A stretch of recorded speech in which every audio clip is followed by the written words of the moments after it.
જય શ્રી કૃષ્ણ. પુષ્ટિપંથ ચેનલમાં આપ સૌ ભગવદીય વૈષ્ણવોનું હાર્દિક સ્વાગત છે. જય શ્રી કૃષ્ણ.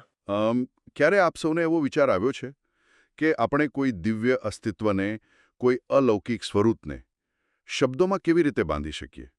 એટલે શું નામો માત્ર કોઈની ઓળખાણ આપવા પૂરતા મર્યાદિત હોય છે કે પછી તે કોઈ અદૃશ્ય અને અલૌકિક શક્તિને જાગૃત કરવાની ચાવીઓ છે? અગાઉના સત્સંગમાં આપણે શ્રી સર્વોત્તમ સ્તોત્રનો પ્રાગટ્ય ઇતિહાસ અને તેનો મહિમા તો બહુ સરસ રીતે સમજ્યા હતા. હા, બિલકુલ. પણ આજે આપણે કોઈ ઐતિહાસિક વાત નથી કહેવાની. આજે આપણે એ દિવ્ય નામાવલીના મૂળ ભાવમાં પ્રવેશ કરી રહ્યા છીએ. એટલે આપણે એ સમજવાનો પ્રયત્ન કરીશું કે શ્રી મહાપ્રભુજીના આ 108 નામો માત્ર સંસ્કૃતના કોઈ શબ્દો નથી, પરંતુ તે એક નામ જીવના ઉદ્ધાર માટેનું એક વિજ્ઞાન છે. બહુ જ સચોટ દિશા છે આ. કારણ કે જુઓ, પુષ્ટિ માર્ગમાં નામ અને નામી વચ્ચે કોઈ ભેદ હોતો જ નથી. જ્યારે કોઈ ભગવદીય વૈષ્ણવ શ્રી સર્વોત્તમ સ્તોત્રનો પાઠ સિદ્ધ કરે છે ને, ત્યારે તે માત્ર કોઈ શ્લોકનું ઉચ્ચારણ નથી કરતો. બરાબર. પણ તે શ્રી ગુસાઈજીની વાણી દ્વારા સાક્ષાત શ્રી મહાપ્રભુજીના શ્રી અંગના દર્શન કરે છે. એટલે કે આ એકદમ જીવંત પ્રક્રિયા છે, કોઈ યાંત્રિક પાઠ નથી. સાચી વાત છે. અને આ જ વાતને સમજાવવા માટે નામાવલી શરૂ કરતા પહેલાં એ જાણવું અત્યંત જરૂરી બની જાય છે કે આ નામો કોના છે અને તેમનું પૃથ્વી પર પ્રાગટ્ય કેમ થયું. કારણ કે જો આપણો આધાર સ્પષ્ટ ન હોય તો આગળનું જ્ઞાન ટકી ન શકે. હવે પ્રથમ શ્લોકમાં જ શ્રી ગુસાઈજી એક બહુ મોટો સિદ્ધાંત આપે છે. તેઓ આજ્ઞા કરે છે કે શ્રી વલ્લભના સ્વરૂપમાં કોઈ જ પ્રાકૃત કે લૌકિક દોષ નથી. પણ અહીં મને એક મોટો પ્રશ્ન થાય છે. ઐતિહાસિક દૃષ્ટિએ જોઈએ તો શ્રી મહાપ્રભુજીએ મનુષ્ય સ્વરૂપમાં જ ભૂતલ પર બિરાજમાન થઈને લીલા કરી છે. તો પછી કોઈ જીવને એવો ભ્રમ કેમ ન થાય કે તેઓ પણ આપણા જેવા જ એક મનુષ્ય હતા? હા, આ પ્રશ્ન ખરેખર બહુ જ ગહન છે. અને હું કહું તો મોટાભાગના જીવો અહીં જ થાપ ખાઈ જાય છે. અચ્છા. હા, કારણ કે આપણી દૃષ્ટિ માયિક છે. એટલે આપણને માત્ર હાડ માંસનું શરીર જ દેખાય છે. હવે જ્યારે શ્રી મહાપ્રભુજી ભૂતલ પર બિરાજતા હતા, ત્યારે લૌકિક દૃષ્ટિવાળા લોકોને એવું જ લાગતું કે આ કોઈ મહાન આચાર્ય છે, જેમને શ્રમ પણ પડે છે અને જેઓ સામાન્ય મનુષ્યની જેમ જ રહે છે. હા, એટલે દેખીતી રીતે તો એવું જ લાગે ને. બિલકુલ. પરંતુ શ્રી ગુસાઈજી અહીં એ ભ્રાંતિનું મૂળમાંથી જ છેદન કરે છે. વેદોમાં જે સાકાર અને શુદ્ધ બ્રહ્મનું વર્ણન છે, જે નિર્ગુણ હોવા છતાં સર્વ દિવ્ય ગુણોથી સંપન્ન છે, તે જ સ્વરૂપ શ્રી વલ્લભનું છે. તેમનું શ્રી અંગ કોઈ પંચમહાભૂતનું બનેલું ન હતું. ઓહો. હા, પરંતુ તે સંપૂર્ણપણે આનંદમય અને સચ્ચિદાનંદ રૂપ છે. એટલે કે મારો કહેવાનો અર્થ એ છે કે તેઓ માત્ર આપણને સમજાય તે માટે, આપણી વચ્ચે રહી શકે તે માટે એક એવી રીતે લીલા કરી રહ્યા હતા જે આપણને લૌકિક લાગે, પણ ખરેખર તે બધું જ અલૌકિક હતું. બિલકુલ. આને આપણે પુષ્ટિ માર્ગમાં વિડંબના કહીએ છીએ. વિડંબના. પ્રભુ પોતે એવી વિડંબના કરે, એવો ભાવ પ્રગટ કરે, જેથી જીવો તેમની સાથે બહુ સરળતાથી જોડાઈ શકે. હવે તમે જ વિચારો, જો તેઓ સંપૂર્ણ દિવ્ય તેજ સ્વરૂપે પ્રગટ થયા હોત, તો શું કોઈ જીવ તેમની પાસે જવાની હિંમત જ કરી શકાત? ના, જરાય નહીં. આંખો જ અંજાઈ જાય. એ જ તો. વાત્સલ્ય અને સ્નેહનો ભાવ પ્રગટ કરવા માટે જ તેમણે આ મનુષ્ય જેવું લાગતું સ્વરૂપ ધારણ કર્યું હતું. આ વાત બહુ જ આશ્ચર્યજનક છે. પણ જો તેઓ આટલા દિવ્ય હતા, તો પ્રશ્ન એ થાય કે તેમને પૃથ્વી પર આવવાની જરૂર જ કેમ પડી? બીજા અને ત્રીજા શ્લોકમાં આનું કારણ બહુ સ્પષ્ટ રીતે સમજાવવામાં આવ્યું છે કે કળિયુગમાં ચારે બાજુ અજ્ઞાનતાનું અંધારું છવાયેલું હતું. મોટા મોટા જ્ઞાનીઓની દૃષ્ટિ પણ ડંકાઈ ગઈ હતી. પણ અહીં મારે એ સમજવું છે કે આ અજ્ઞાનતા એટલે શું? શું લોકો શાસ્ત્રો સાવ ભૂલી ગયા હતા? ના, લોકો શાસ્ત્રો નહોતા ભૂલ્યા. કળિયુગમાં પુસ્તકીય જ્ઞાન અને તર્ક તો ઉલટાના બહુ વધી ગયા હતા. બરાબર છે. પણ અજ્ઞાનતા એ વાતની હતી કે પ્રભુનો સાચો માર્ગ કયો છે. લોકો કર્મના કાંડમાં, શુષ્ક જ્ઞાનમાં અને કઠોર તપસ્યાઓમાં અટવાઈ ગયા હતા. કોઈને એ નહોતું સમજાતું કે સાક્ષાત ઠાકોરજી સાથે પ્રેમલક્ષણા ભક્તિ કેવી રીતે થઈ શકે. હા, એટલે માર્ગ ભટકી ગયા હતા. બિલકુલ. આ જોઈને સાક્ષાત શ્રીહરિને, એટલે કે આપણા ઠાકોરજીને જીવો પર અપાર કરુણા આવી. પ્રભુએ વિચાર્યું કે આ જીવો પોતાની જાતે પોતાના પ્રયત્નોથી ક્યારે મારા સુધી પહોંચી નહીં શકે. મારે જ કોઈ એવો માર્ગ બનાવવો પડશે જ્યાં જીવના દોષો જ ન જોવાય. અરે વાહ! અને તે દયાના પરિણામે ઠાકોરજીએ પોતાના જ મુખારવિંદ સ્વરૂપે શ્રી મહાપ્રભુજીને પ્રગટ કર્યા. આ મુખારવિંદનો ભાવ બહુ જ અદ્ભુત છે. જો આપણે કોઈના પણ મુખનું કાર્ય જોઈએ તો તેના બે મુખ્ય કાર્યો હોય છે. એક તો વાણી ઉચ્ચારવી અને બીજું ભોજન ગ્રહણ કરવું. ખરું ને? જી હા, બિલકુલ સાચી વાત. એટલે કે શ્રી મહાપ્રભુજી ઠાકોરજીનું મુખ હોવાથી તેમની વાણી એ જ સાક્ષાત પ્રભુની વાણી છે. અને બીજી બાજુ આપણે જે કંઈ પણ સામગ્રી પ્રભુને ધરીએ છીએ તે શ્રી મહાપ્રભુજી દ્વારા જ ઠાકોરજી સુધી પહોંચે છે. ચોક્કસ. આ જ તો પુષ્ટિ સિદ્ધાંતનો સૌથી મોટો પાયો છે. મુખારવિંદ એટલે સ્વયં પ્રભુની રસદૃષ્ટિ.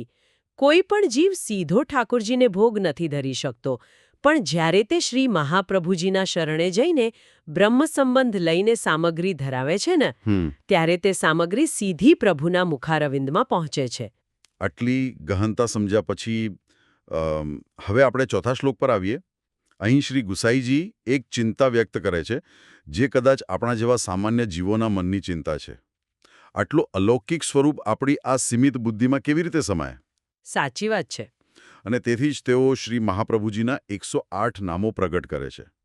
આને સમજવા માટે આપણે એક બહુ સરસ દૃષ્ટાંત લઈ શકીએ.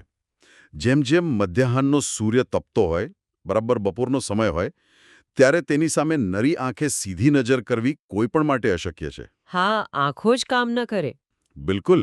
આંખો અંજાઈ જાય અને કશું જ દેખાય નહીં. પરંતુ જો આપણે સૂર્યના એક એક કિરણનો અભ્યાસ કરીએ તો આપણને સૂર્યના તેજ અને ઉષ્માનો પરિચય થાય. વાહ, બહુ જ સુંદર દૃષ્ટાંત. બરાબર. એવી જ રીતે શ્રી મહાપ્રભુજી સાક્ષાત કોટી સૂર્ય સમપ્રભુ છે. આ 108 નામો એ માત્ર શબ્દો નથી, એ દિવ્ય કિરણો છે જે આપણને તેમના મૂળ સ્વરૂપ સુધી લઈ જાય છે. અને આ કિરણોની વિશેષતા એ છે કે તે માત્ર પ્રકાશ નથી આપતા, પણ જીવના સર્વ પાપોને ભસ્મ પણ કરે છે. તમે જુઓ, શ્રી ગુસાઈજીએ ખાસ શબ્દ વાપર્યો છે, સર્વ પાપ હરનારા.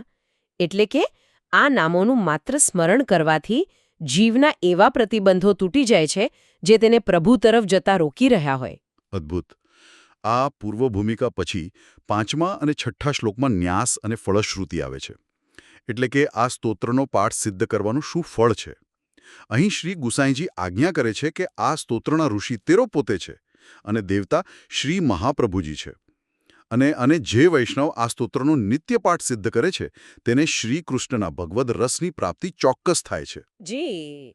મને આ ચોક્કસ શબ્દ બહુ જ વિચારતા કરી દે છે, કારણ કે અન્ય માર્ગોમાં હંમેશા શરતો હોય છે. જો કઠોર તપ કરશો તો ફળ મળશે, જો ધ્યાન કરશો તો ફળ મળશે. પણ અહીં શ્રી ગુસાઈજી નિશ્ચિતતા કેવી રીતે આપી શકે? એનું બહુ મોટું કારણ છે.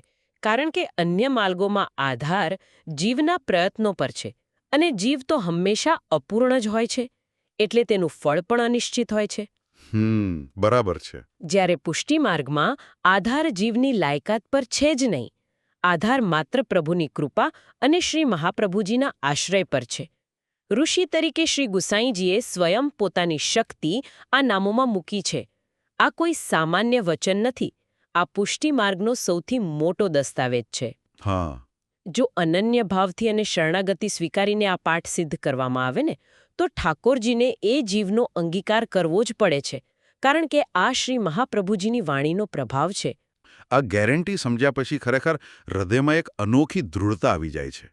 તો હવે 7મા શ્લોકથી શરૂ થતી આ દિવ્ય નામાવલીના સાગરમાં પ્રવેશ કરીએ અને પ્રથમ 13 નામોના ગૂઢ ભાવોને સમજીએ.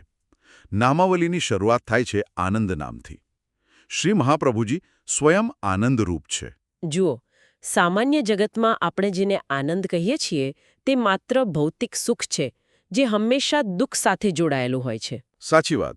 સુખ પૂરું થાય એટલે દુઃખ શરૂ. બરાબર.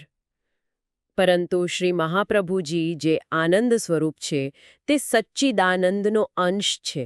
આપશ્રીના શ્રી અંગમાં, આપશ્રીની વાણીમાં, આપશ્રીના દર્શનમાં કેવળ અને કેવળ અખંડ આનંદ જ છે.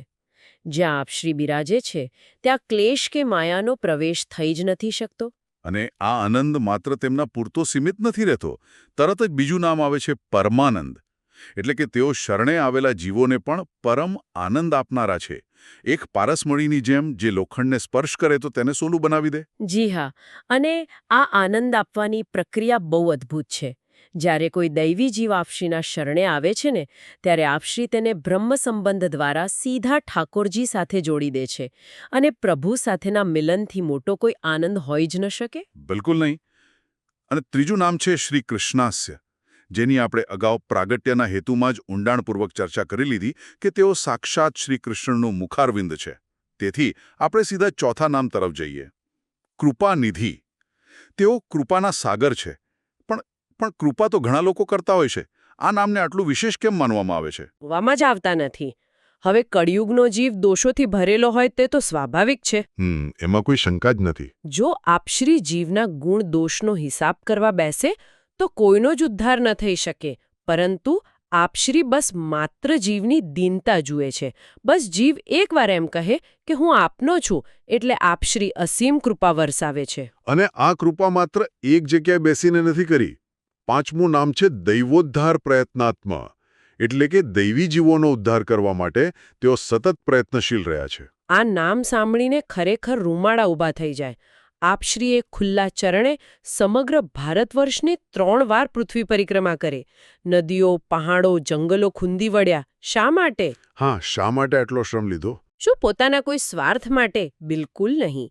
માત્ર ને માત્ર છૂટા પડી ગયેલા દૈવી જીવોને શોધીને તેમને પુષ્ટિ માર્ગમાં દીક્ષિત કરી પ્રભુના શરણે પહોંચાડવા માટે. આ તેમનો જીવો પ્રત્યેનો અથાગ શ્રમ અને પ્રયત્ન છે. એટલે જ તો છઠ્ઠું નામ છે સ્મૃતિ માત્રાર્થી નાશન. જેઓનું માત્ર સ્મરણ કરવાથી જ દુઃખોનો નાશ થઈ જાય છે. આ એક બહુ જ ઊંડી મનોવૈજ્ઞાનિક અને આધ્યાત્મિક પ્રક્રિયા સમજવા જેવી છે. કોઈને એમ થાય કે સ્મરણ કરવાથી દુઃખ કેવી રીતે દૂર થાય? શું પરિસ્થિતિ બદલાઈ જાય છે? ના, એવું નથી. જ્યારે કોઈ વૈષ્ણવ પોતાના ઘોર સંકટમાં શ્રી મહાપ્રભુજીનું સ્મરણ કરે છે, ત્યારે તેની ચેતના, તેનું મન તે લૌકિક સમસ્યા પરથી હટીને સર્વોચ્ચ શરણાગતિ તરફ કેન્દ્રિત થઈ જાય છે. બરાબર છે. અને જ્યાં સંપૂર્ણ શરણાગતિ આવે છે, ત્યાં હૃદયની ભ્રાંતિ અને પીડા આપોઆપ ઓગળી જાય છે. બહુ જ સુંદર રીતે આપે આ પ્રક્રિયાને સમજાવી. કારણ કે દુઃખ હંમેશા અહંકાર અને માલિકી ભાવમાંથી જ જન્મે છે. જ્યારે સ્મરણ દ્વારા જીવને એ ભાન થાય કે હું તો પ્રભુનો છું અને પ્રભુ મારા છે, ત્યારે દુઃખનું મૂળ જ કપાઈ જાય છે. સાચી વાત છે. આ પ્રથમ 6 નામોના પ્રવાહને સમજ્યા પછી 8મા શ્લોકમાં પ્રવેશતા જ એક બહુ મોટો અને આશ્ચર્યજનક બદલાવ જોવા મળે છે. 7મું નામ છે શ્રી ભાગવત ગૂઢાર્થ પ્રકાશન પરાયલ. 8મું નામ છે સાકાર બ્રહ્મવાદેક સ્થાપક. અને 9મું નામ છે વેદપાર્ગ. મારે અહીં થોડું રોકાવું છે, કારણ કે આ એક બહુ મોટો કૂદકો છે. હા, બિલકુલ. જુઓ, શરૂઆતના નામો જેમ કે આનંદ, કૃપાનિધિ, દૈવોદ્ધાર, આમાં આપણે એક અત્યંત પ્રેમાળ, વાત્સલ્યમૂર્તિ અને કૃપા વરસાવતા સ્વરૂપના દર્શન થયા. પણ અચાનક આ નામોમાં આપણને એક પ્રખર જ્ઞાની, શાસ્ત્રાર્થ કરનાર અને સિદ્ધાંતો સ્થાપનાર મહાપુરુષના દર્શન થાય છે. સામાન્ય રીતે એવું જોવા મળે છે કે જે વ્યક્તિ બહુ મોટો વિદ્વાન કે તાર્કિક હોય, તેનામાં ભાવ અને ભક્તિ બહુ ઓછા હોય છે. સાચી વાત છે. અને જે માત્ર ભક્તિમાં ડૂબેલો હોય, તેને શાસ્ત્રોની ગહેનતામાં બહુ રસ નથી હોતો. તો શ્રી મહાપ્રભુજીમાં આ 2 વિરોધાભાસી લાગતા ગુણોનું આટલું અદ્ભુત સંતુલન કેવી રીતે છે? આ જ તો શ્રી વલ્લભ હોવાની સાચી ઓળખ છે. આપ શ્રી કોઈ માત્ર ભાવુક ભક્ત ન હતા અને કોઈ શુષ્ક જ્ઞાની પણ ન હતા. તેમણે વેદો, ઉપનિષદો અને શ્રીમદ ભાગવતજીનું માત્ર અધ્યયન જ નહોતું કર્યું, પણ તેના ગૂઢ અર્થોને પ્રકાશિત કર્યા. શ્રી સુબોધિનીજીની રચના કરીને તેમણે સમજાવ્યું કે ભાગવતજીના શ્લોકો એ કોઈ સામાન્ય કથાઓ નથી. હા, પણ તે ઠાકોરજીની સાક્ષાત લીલાઓ છે, જે માત્ર તર્કથી નહીં પણ ભાવથી જ સમજાય. અને આપે જે 8મા નામની વાત કરી, સાકાર બ્રહ્મવાદેક સ્થાપક, આ બહુ જ ક્રાંતિકારી સિદ્ધાંત છે. એ જ હું વિચારતો હતો. કારણ કે એ સમયે મોટાભાગના વિદ્વાનો તો બ્રહ્મને નિરાકાર માનતા હતા. જો બ્રહ્મ નિરાકાર છે, તો ભક્તિ કેવી રીતે થઈ શકે? બરાબર. જો પ્રભુને કોઈ સ્વરૂપ જ ન હોય, જો તેમને આંખ, કાન કે મુખ જ ન હોય, તો જીવ તેમની સાથે પ્રેમ કેવી રીતે કરે? સાચી વાત. તેમને ભોગ કેવી રીતે ધરે?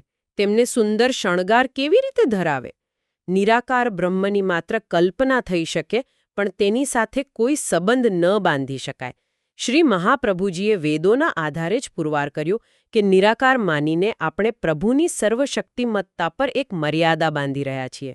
ઓહો, બહુ મોટી વાત. હા, જો પ્રભુ સર્વશક્તિમાન છે, તો શું તેઓ પોતાના ભક્તો માટે એક દિવ્ય, સાકાર અને સુંદર સ્વરૂપ ધારણ ન કરી શકે? તેમણે સ્થાપિત કર્યું કે બ્રહ્મ સાકાર જ છે અને તે બીજું કોઈ નહીં પણ આપણા શ્રી કૃષ્ણ છે. અરે વાહ! અને આ સાકાર બ્રહ્મવાદની સ્થાપના કરવા માટે તેમને 9મા નામ મુજબ વેદપારગ એટલે કે વેદોના સંપૂર્ણ જ્ઞાતા બનવું પડ્યું, જેથી કોઈ તેમને શાસ્ત્રાર્થમાં પરાજિત ન કરી શકે. બિલકુલ. આ જ્ઞાન અને સિદ્ધાંતની પરાકાષ્ઠા આપણને 9મા શ્લોકમાં જોવા મળે છે, જ્યાં 10મું અને 11મું નામ આવે છે માયાવાદ નિરાકર્તા અને સર્વવાદ નિરાસકૃત. એટલે કે તેમણે માયાવાદનું સચોટ ખંડન કર્યું અને અન્ય સર્વ ભ્રામકવાદોનો નાશ કર્યો. પણ અહીં એક પ્રશ્ન ઊભો થાય છે કે આ માયાવાદનું ખંડન કરવું શા માટે આટલું જરૂરી હતું? શું માત્ર સિદ્ધાંત ખાતર? ના, માત્ર સિદ્ધાંત ખાતર નહીં, પણ સાચી ભક્તિના અસ્તિત્વને બચાવવા ખાતર. કેવી રીતે? જો માયાવાદ એવો માનતો હતો કે આ આખું જગત મિથ્યા છે, એક ખોટો ભ્રમ છે, માત્ર બ્રહ્મ જ સત્ય છે. હવે જો જગત જ મિથ્યા હોય તો આ જગતમાં નંદબાબાએ ઠાકોરજીને રમાડ્યા તે પણ મિથ્યા થઈ જાય ને? હા, એવું જ થાય. ગોપીઓએ જે અનન્ય પ્રેમ કર્યો તે પણ મિથ્યા થઈ જાય. અને આપણે જે સેવામાં જળ જારીજી ભરીએ છીએ, સામગ્રી ધરીએ છીએ, તે પણ ખોટી જ સાબિત થાય. અદ્ભુત. એટલે કે જો જગત ખોટું તો ભક્તિ પણ ખોટી થઈ જાય? બિલકુલ. અને તેથી શ્રી મહાપ્રભુજીએ અવિકૃત પરિણામવાદ આપ્યો. તેમણે સમજાવ્યું કે જેમ સોનામાંથી ઘરેણાં બને ત્યારે સોનામાં કોઈ ફેરફાર થતો નથી, તેમ આ જગત સાક્ષાત પ્રભુની જ લીલા છે, પ્રભુમાંથી જ પ્રગટ થયું છે. તેથી જગત ક્યારેય મિથ્યા ન હોઈ શકે. બરાબર છે. માત્ર જીવનો જે અહંકાર છે અને તેને જગત તરફ જોવાની જે માયિક દૃષ્ટિ છે, જેને આપણે સંસાર કહીએ છીએ, તે મિથ્યા છે. આ સિદ્ધાંત આપીને તેમણે જીવો માટે ભક્તિનો માર્ગ કાયમ માટે સુરક્ષિત કરી દીધો. આ સમજણ ખરેખર આંખો ખોલી નાખે તેવી જ છે. અને જ્યારે આ અજ્ઞાનતા દૂર થાય છે ત્યારે જીવનું શું થાય છે તેનું વર્ણન 12મા નામમાં છે. ભક્તિ માર્ગાબ્જ માર્તંડ એટલે કે ભક્તિ માર્ગ રૂપી કમળને ખીલવવા માટે તેઓ સૂર્ય સમાન છે. બહુ જ સુંદર ભાવ છે આ. હા, આ એક બહુ જ કાવ્યાત્મક રૂપક છે. તમે જુઓ, કમળ ગમે તેટલું સુંદર હોય, પાણીમાં ભલે તેની પાસે બધું જ પોષણ હોય, પણ જ્યાં સુધી સૂર્યનો પ્રકાશ ન પડે ત્યાં સુધી તેની પાંખડીઓ ખીલતી નથી. તેવી જ રીતે ઠાકુરજીએ દરેક દૈવી જીવના હૃદયમાં ભક્તિનું બીજ તો મૂક્યું જ છે. હા, પણ જ્યાં સુધી શ્રી મહાપ્રભુજીના કૃપાકિરણો આપશ્રીના વચનામૃત એ જીવના હૃદય પર ન પડે ત્યાં સુધી પુષ્ટિભક્તિનું કમળ ખીલી શકતું નથી. અને એકવાર એ કમળ ખીલી જાય પછી જીવનો સીધો સંબંધ ઠાકુરજી સાથે જોડાઈ જાય છે. આપ શ્રી જીવની અંદર રહેલા એ ભગવત ભાવને પ્રફુલ્લિત કરવાનું કાર્ય કરે છે. ચોક્કસ. અને આજના સત્સંગનું અંતિમ અને 13મું નામ તો સર્વ વૈષ્ણવો માટે એક બહુ જ મોટું આશ્વાસન અને આશ્રય છે. નામ છે સ્ત્રી શુદ્રાદ્યુદ્રુતિક્ષમ. હા, એટલે કે આ કળિયુગમાં કોઈ પણ સામાન્ય જીવ હોય, સ્ત્રી હોય કે શુદ્ર હોય, સૌનો ભેદભાવ વિના ઉદ્ધાર કરવા માટે શ્રી મહાપ્રભુજી પૂર્ણ સમર્થ છે. હા, આ નામની ક્રાંતિને આપણે ઐતિહાસિક સંદર્ભમાં સમજવી પડે. હા, બિલકુલ સાચી વાત છે. પ્રાચીન સમયમાં વર્ણ અને આશ્રમના બહુ જ કડક નિયમો હતા. એવું મનાતું કે પ્રભુની પ્રાપ્તિ માટે વેદોનું જ્ઞાન હોવું જોઈએ, યોગ્ય વર્ણમાં જન્મ હોવો જોઈએ, બ્રહ્મચર્ય કે સંન્યાસ હોવો જોઈએ. બરાબર. પણ શ્રી મહાપ્રભુજીએ જોયું કે કળિયુગમાં તો કોઈની પાસે આ લાયકાતો રહી નથી. જો આ લાયકાતોના આધારે જ ઉદ્ધાર થતો હોય તો મોટા ભાગના જીવો તો વંચિત જ રહી જાય ને. હા, સાવ સાચી વાત. એટલે તેમણે આ પુષ્ટિ માર્ગમાં એવી કોઈ લૌકિક લાયકાત કે અધિકારની શરત જ નાબૂદ કરી દીધી. એટલે કે તમે કોણ છો, તમારો જન્મ ક્યાં થયો છે, તમારી પાસે કેટલું ધન કે વિદ્યા છે, એ કાંઈ જ મહત્વનું નથી. પ્રભુ પાસે જવા માટે કોઈ લૌકિક લાયકાતની જરૂર નથી, માત્ર એક અનન્ય આશ્રયની જરૂર છે. બિલકુલ. જો જીવ દૈવી છે અને તેને પ્રભુના વિરહનો તાપ છે તો તે કોઈ પણ વર્ગનો હોય. શ્રી મહાપ્રભુજી તેને ભેદભાવ વિના બ્રહ્મ સંબંધ આપીને સીધા ઠાકોરજીના ચરણારવિંદમાં પહોંચાડી દે છે. આ જ તો પુષ્ટિપંથની મહાનતા છે કે અહીં માત્ર ને માત્ર કૃપા જ ચાલે છે.